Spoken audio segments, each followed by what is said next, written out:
Better than yesterday, that's for sure, Kurt and Rosanna. Things moving rather smoothly this morning. It's pretty quiet here for Newark Airport. TSA being affected by the government shutdown, day 7. Because federal workers will begin missing paychecks this week. Air traffic controllers are required to show up because they are considered essential workers. But that lack of pay could really add fuel to the fire here because, again, you're dealing with workers who are exhausted, working long hours and working under stressful conditions. But let's backtrack a moment to yesterday because that's when U.S. Transportation Secretary Sean Duffy was here at Newark Airport, joined by the head of the National Air Traffic Controllers Union, where flights here were delayed nearly an hour on average by late afternoon. Again, a drastically different situation this morning, but Duffy met with air traffic controllers before addressing the press. He assured the public that it is safe to fly, but noted that there has been a slight increase in people taking sick days, which will inevitably result in a slowdown.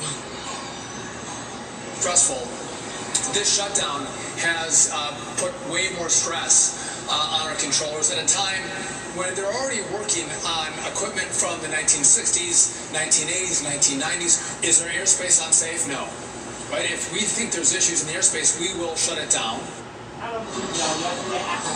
Meantime, negotiations between Republican and Democratic lawmakers remain at a stalemate as the shutdown enters its 7th straight day. The House-passed government funding bill failed in the Senate for the 5th time last night by a vote of 52 to 42. It needed 60 votes to pass. Republicans are blaming Democrats for prolonging the process, but Democrats are demanding an extension of Obamacare subsidies before they expire.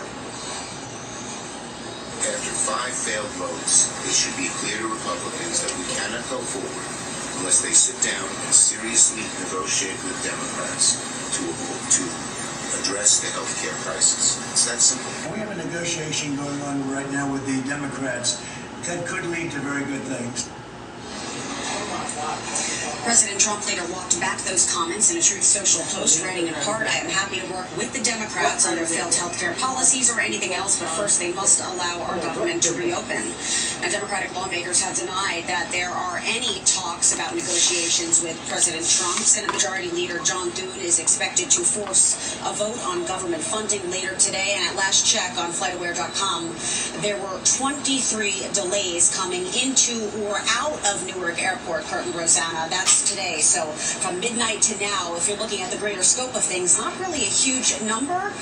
We can see the number change, though, later into the afternoon and the evening when you typically start to see a lot more of those delays happening. We'll send it back to you guys in the studio. All right. Hopefully everything stays normal, though.